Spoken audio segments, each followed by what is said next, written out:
¿Cómo están, amigos y amigas? Muy buenos días. Les damos la más cordial bienvenida a la emisión de hoy de su programa Ecotopía, tu espacio de conciencia ambiental. Muchísimas gracias por acompañarnos.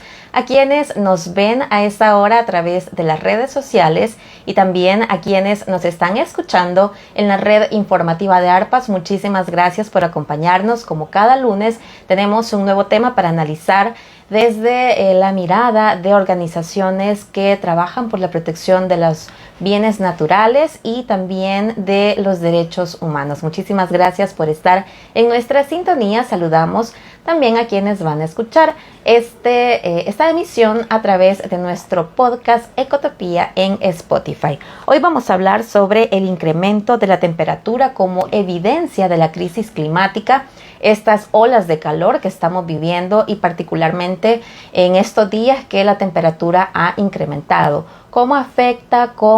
¿Qué significa para nuestras vidas? Y también qué alternativas se están construyendo en torno a esta crisis climática que estamos viviendo. Sobre esto vamos a conversar y tengo el honor de dar la bienvenida al espacio de hoy a Mariana Gutiérrez. Ella es ecofeminista, defensora de derechos humanos e integrante de la organización costarricense DITSO, una amiga de UNES con quien vamos a conversar sobre este tema. Mariana, ¿cómo está? Bienvenida, qué gusto tenerle con nosotros. Muchísimas gracias también por la invitación y a mí también me hace muy feliz estar acá y compartir un poquito en general con UNES, con una organización aliada nuestra tan importante y con la que hemos caminado también por bastantes años. Entonces siempre es una alegría poder compartir acá y encontrarnos y seguir trabajando juntas. Y qué bueno tenerla con nosotros en este espacio. Sí, es un gusto que nos acompañe. Y pues bueno, quisiera que empezáramos hablando. Antes de iniciar el programa, pues conversábamos. El calor es una situación que nos está afectando en toda la región, no solamente en El Salvador. Usted me decía, en Costa Rica también, aún en la capital, que suele ser un poquito más fresco, en este momento hay muchísimo calor, ¿no? Sí, estamos exactamente en la misma situación. Y bueno, pues claro que también tiene que ver con el fenómeno del Niño, pero sí es una situación bastante inusual. O sea, hace muchos años no pasaba una ola de calor de esta magnitud como la estamos viviendo. Ajá. Y para poner, por ejemplo, en datos, el Ministerio de Medio Ambiente de El Salvador advirtió el inicio de una nueva ola de calor desde el pasado 6 de abril, con temperaturas de hasta 42 grados, que es terrible. Sí. Sí que necesitamos muchos ventiladores o muchas formas de refrescarnos, porque llegar hasta 41 grados es bastante desesperante, ¿no? Para ponerlo ya pues en esta conversación, Mariana, para la cotidianidad de las comunidades, ¿qué significa vivir en este momento en 41 grados en las comunidades que llega pues a esta temperatura? Vivir en este momento esta crisis, ¿qué significa eso? Sí, bueno, en general creo que en todo el país y no solo en las comunidades rurales, sino también en las comunidades urbanas, ¿verdad? Que más vulnerables, ha implicado también raciocinio de agua, por ejemplo. Ya hay escasez de agua, hay lugares donde el agua se corta por periodos de tiempo, las fuentes de agua no están dando abasto.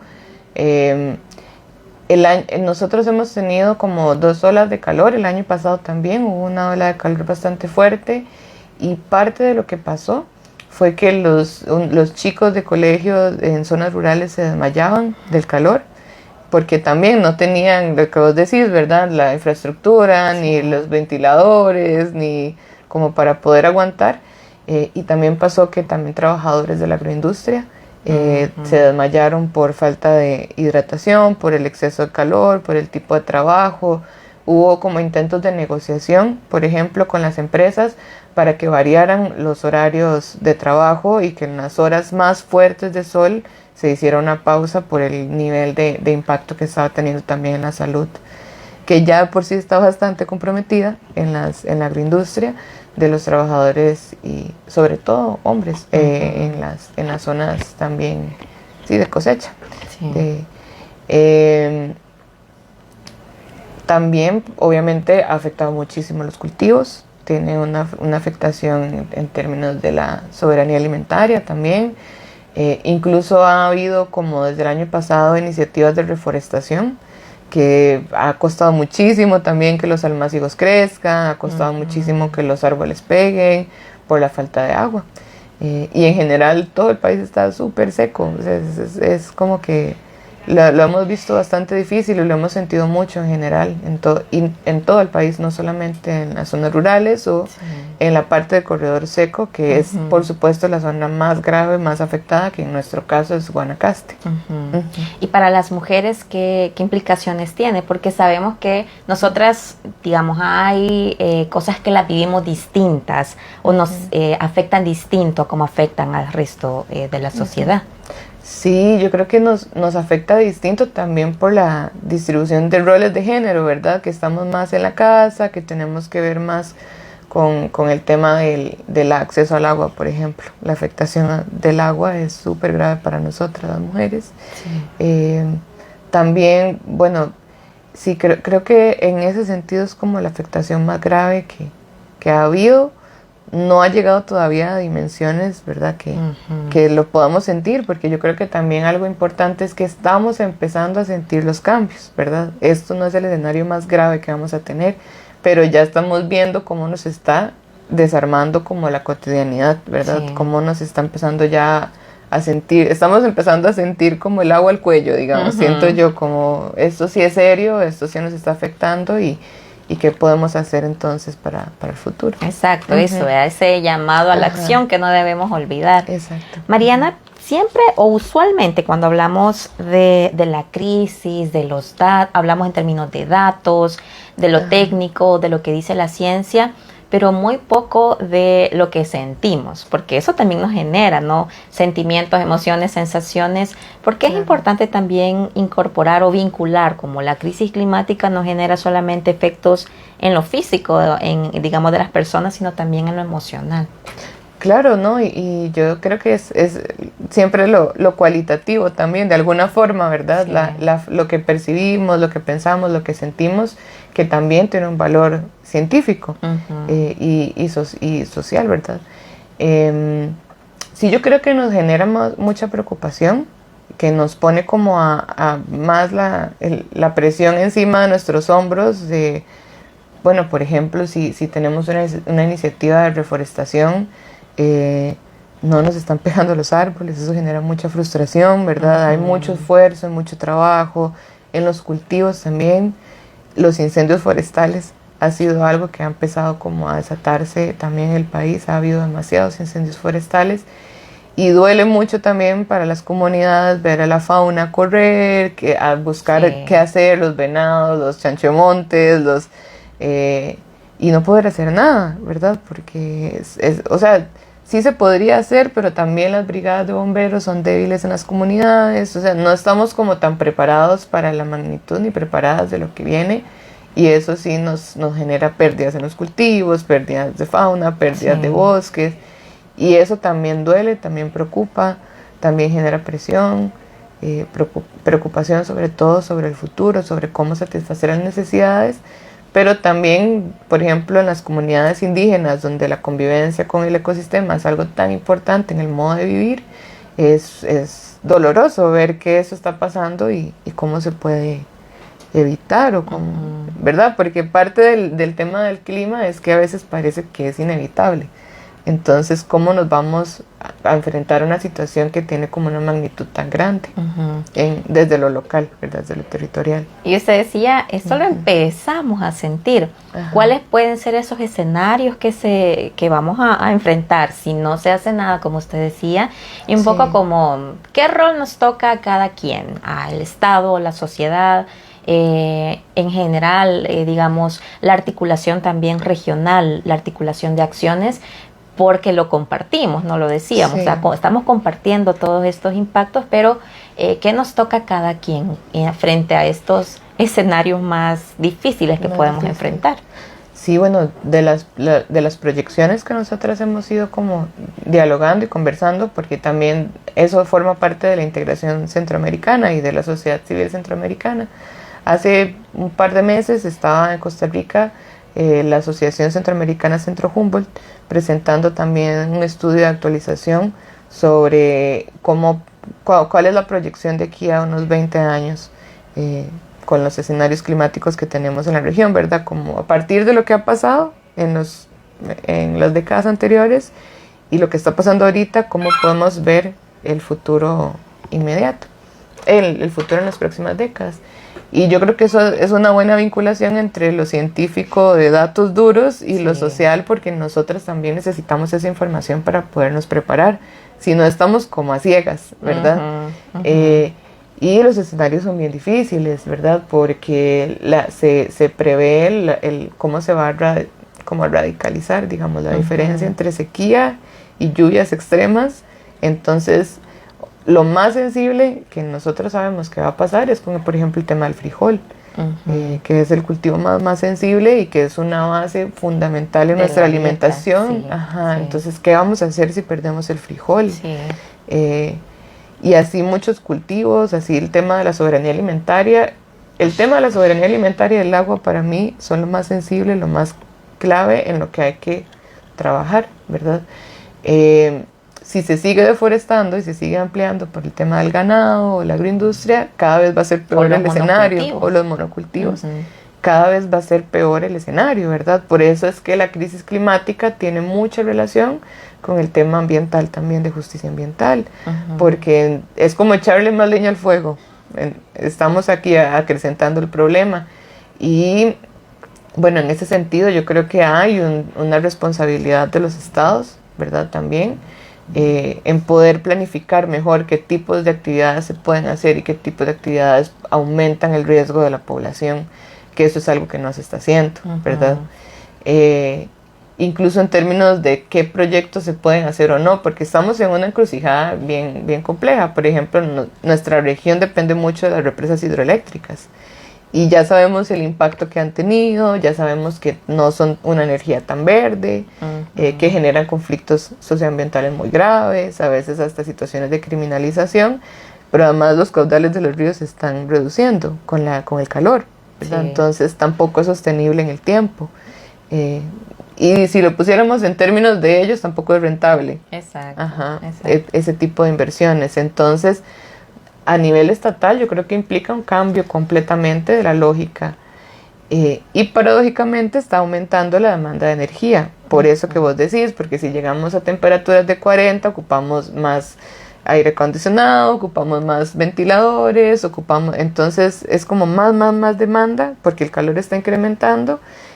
Pero las fuentes de donde sale esa energía ahorita están también muy cuestionadas, ¿verdad? Entonces, la transición energética yo creo que es un tema que a lo que hay que poner atención a nivel estatal y donde necesitamos tener más conocimiento y más herramientas a nivel comunitario, porque también es un tema de ingenieros, entonces, ¿verdad? Y además la mayoría de los ingenieros son hombres. Entonces, las mujeres estamos también como desarmadas, ocupamos tener ese acceso a la información para poder construir soluciones también, que hay propuestas interesantes como las microredes de generación de energía, más basadas en las necesidades reales de la gente, no tanto en la exportación y el consumo a gran escala, ¿verdad? Claro, porque las hidroeléctricas, la energía que producen no se queda en los lugares de donde la sacan, ¿no? Exactamente. Sí, nosotros tenemos, por ejemplo, un caso muy significativo que nosotros trabajamos, nosotras en Upala, una zona que es transfronteriza, digamos que es como la frontera con Nicaragua, y toda la energía que se produce de una cooperativa de energía, que en realidad en Costa Rica el tema de las cooperativas es diferente, pero que es de Guanacaste, produce una gran parte de su energía en Upala para llevarla a Guanacaste. Y Upala tiene necesidades energéticas que no se satisfacen, digamos, que no. Entonces, la gente de las comunidades ve cómo sus ríos están ahora totalmente represados y su energía se está llevando a otro lugar para satisfacer las necesidades también de una industria que es como la industria del turismo, ¿verdad? Que también nosotros en ese caso tenemos, y bueno, yo creo que es importante hablarlo porque Costa Rica a veces se pone mucho como ejemplo, ¿verdad? Del país verde, del país, pero el modelo de turismo no es sostenible tampoco. Y estamos viviendo procesos muy fuertes y muy violentos de gentrificación, donde se está desplazando las comunidades locales porque llegan los nómadas digitales que tienen salarios 5 veces mayores a a los que nosotros tenemos en el país. Entonces obviamente el precio de la tierra, el precio de las cosas aumenta a niveles que son impagables para los que somos de allí. Sí. Entonces hay un proceso también de despojo que se articula con estas formas de energía que no están respondiendo tampoco a las necesidades de las poblaciones más vulnerables. Y que bueno, cuando hablamos de justicia climática hablamos de eso, de poner a la gente más vulnerable en el centro, ¿verdad? Sí. De las soluciones. Y eso no va a pasar por obra y gracia del Espíritu Santo, ¿verdad? Eso necesitamos también nosotros tener esa información para poder prepararnos mejor, para poder incidir, para poder exigir y demandar tanto a los gobiernos locales como a los estados que el modelo de desarrollo también nos tome en cuenta y que también considere estos cambios en el clima, en los ecosistemas, porque son fundamentales para la vida, si no es que simplemente es inviable que podamos vivir ahí en unas décadas. Sí, y teniendo este respeto a la cosmovisión de las comunidades indígenas, Además, ¿no? Que usted decía antes, o sea, la forma, la conexión que tienen con la naturaleza es una conexión pues totalmente alejada de cómo se ve desde el sistema actual en el que viven nuestras sociedades, ¿no? Sí. Sí, y nosotros venimos de procesos donde nos hemos desconectado totalmente de la naturaleza, ¿verdad? La lógica de la ciudad también ha sido como manipular la naturaleza a nuestra conveniencia y después de muchas décadas de ese modelo de desarrollo, esa sensibilidad la hemos perdido, ¿verdad? Sí. Entonces, yo creo que también es algo que podemos aprender de los pueblos indígenas, digamos, algo que nos lleva también al tema del sentir, que era la pregunta tuya. Algo que yo he aprendido de mi trabajo también con los compañeros y las compañeras indígenas es que aunque yo no sea indígena, aunque sea blanca, aunque tengo estoy situada como mujer desde otro lugar, porque además yo soy de la ciudad, hay muchas cosas de la sensibilidad, de la espiritualidad indígena, de cómo se relaciona desde la cosmovisión indígena, que a mí me hace sentir mucho mejor aunque yo no sea indígena y que puedo aprender también y que no necesariamente es apropiación cultural, ¿verdad? Hay que tener cuidado con eso también. No voy a andar jugando entonces yo que soy indígena, pero sí hay visiones, valores, formas de existir, digamos, y de convivir con la naturaleza que a mí me hacen sentir mucho mejor desde que trabajo con los compañeros y las compañeras y que me ayudan también a desarrollar otra forma de vivir, que no sea esta del consumo extremo, digamos, que me da placer, que me da paz y tranquilidad también estar en el bosque, también escuchar, también estar en el río, ¿verdad? Que son cosas que hemos ido como perdiendo. Sí. Entonces siento que también es una oportunidad de aprender de los compañeros y las compañeras otras formas de relacionamiento y de existir. Y que son prácticas milenarias, ¿no? Que pueden convertirse en una alternativa más viable, como usted decía. Ajá, sí, exacto, han estado ahí siempre en realidad, pero no las vemos o no nos enseñan a verlas. Sí. Nos enseñan que eso no es desarrollo, eso es estar atrás. Exacto. Quisiera también preguntarle, Mariana, sobre cómo en esta crisis, en estos efectos que tiene sobre nuestras vidas, nuestros sentires, nuestras cuerpos, cómo hablar también de autocuidado y cuidado colectivo, cómo incorporarlo y no dejarlo por fuera, ¿no? Porque tenemos tan interiorizado el tema de la individualidad, de yo estoy bien y entonces no importa nada más, pero cómo incorporar también en esta defensa de la naturaleza el autocuidado y los cuidados colectivos.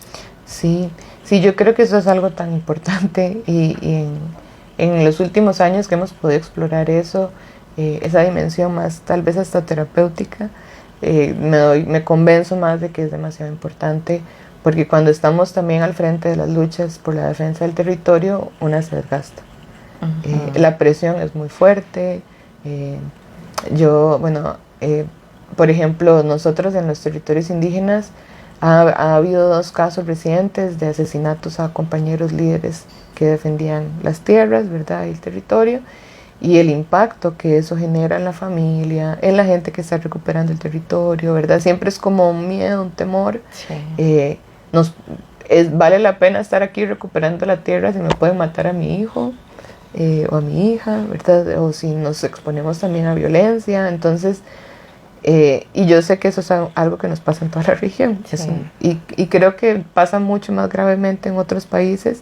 Entonces, yo de verdad creo que no podemos estar al frente en la primera línea de defensa, resistiendo, y en ninguna dimensión, porque somos como encadenamientos, ¿verdad? Porque están las organizaciones de primera línea, luego estamos las organizaciones que acompañamos, que no estamos en primera línea, pero que estamos ahí apoyando, y están otras organizaciones que se van encadenando, pero todas tenemos este mismo nivel de presión.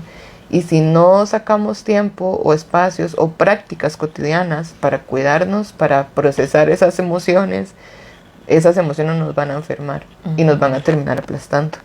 Entonces, o vamos a entrar en situaciones de desesperanza. Y yo creo que eso es algo que hay que evitar. Y que podemos, y que existen herramientas también para podernos cuidar, para poder, a nivel más personal tal vez, digamos, Sí. para poder procesar todo lo que nos está pasando en este momento emocionalmente. Y a nivel colectivo también venimos de un proceso donde el individualismo extremo es como el ejemplo de éxito, ¿verdad? Entonces tenés a la persona súper autónoma, que no depende de nadie, que tiene una vida súper chiva, ¿verdad? Y entonces eso para mí es algo falso, porque los humanos y las humanas somos seres colectivos, de comunidad, y el tejido social está muy roto, ya no se confía en nadie. Si yo comparto algún problema, qué vergüenza, van a pensar que entonces ya fracasé, ¿verdad? El concepto del éxito, ¿no? El concepto del éxito está muy presente, y finalmente todos somos personas que vivimos dificultades, problemas, miedos. Entonces yo creo que parte fundamental de ese tejido, de revitalizar el tejido, pasa también por empezar a abrir espacios donde nos sinceremos o podamos hacer como desahogos colectivos.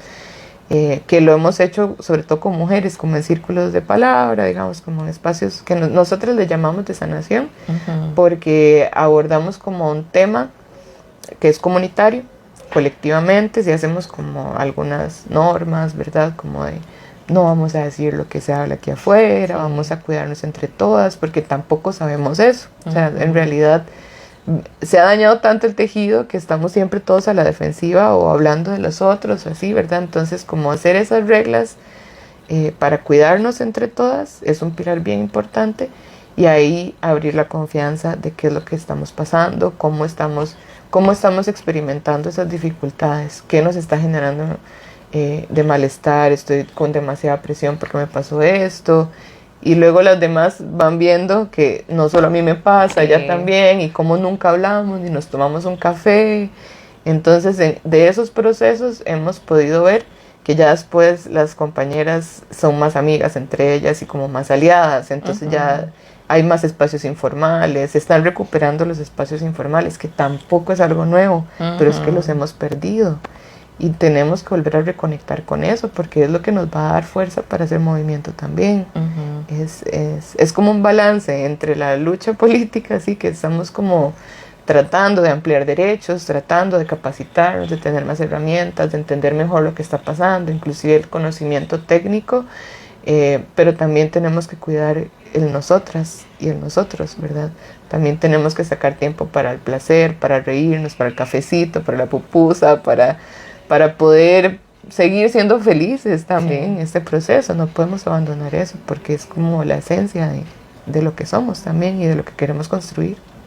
Y justo quisiera ir finalizando, retomando esto que usted decía, la esperanza, que es algo que nos mueve, ¿no? Y nos mantiene en esta defensa, en este cuidado de los bienes naturales. ¿Cómo mantenerla? Digamos, ¿qué reflexión también desde los feminismos comunitarios hacemos de la esperanza? ¿Qué reflexión hacemos de los feminismos? Bueno, yo creo que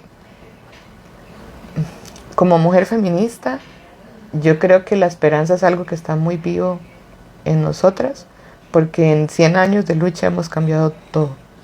O sea, realmente hace 100 años las mujeres vivíamos en situaciones que ahora ya vivimos diferentes. Hace poco veía una frase que decía que somos como el sueño de las sufragistas. O sea, realmente nosotras estamos viviendo ese sueño. Y claro que nuestros problemas no están resueltos, están súper graves también, pero tenemos otras condiciones para crecer y para soñar, inclusive en los contextos más diferentes o más difíciles, ¿verdad?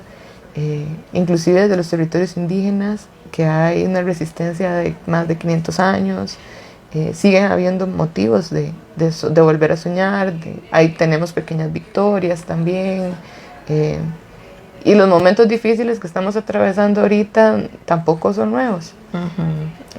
Antes en la historia nos han pasado cosas difíciles también que en su momento parecían que era un callejón sin salida, y se encontraron las salidas.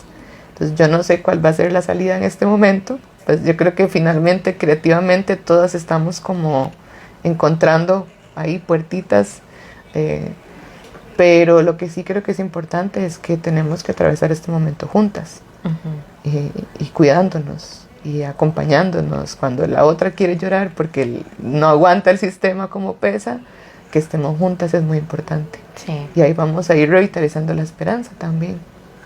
Mariana, se nos ha terminado el tiempo, pero quiero agradecerle de verdad por habernos acompañado. Sin duda, unas reflexiones muy necesarias en este momento, ¿no? Que estamos quizá enfrentando estos primeros indicios de la crisis, esta evidencia, ¿no? Como el calor, pero nos quedamos justo con esta reflexión, ¿no? Cómo no perder la esperanza y cómo caminar juntas hacia, pues, tejer redes, hacia cuidarnos entre nosotras y pues no perdernos este camino y esta construcción que ya empezamos a hacer. Muchísimas gracias. Muchas gracias también, y bueno, ahí nos seguimos encontrando entonces en el camino. Así hermanas centroamericanas. Muchas gracias. Hemos conversado en la emisión de Ecotopía de hoy con Mariana Gutiérrez. Ella es ecofeminista, defensora de derechos humanos e integrante de la organización costarricense DITSO. Muchísimas gracias a ustedes por habernos acompañado. Les esperamos la próxima semana en la emisión de Ecotopía, este programa producido por la Unidad Ecológica Salvadoreña UNES. Hasta la próxima emisión.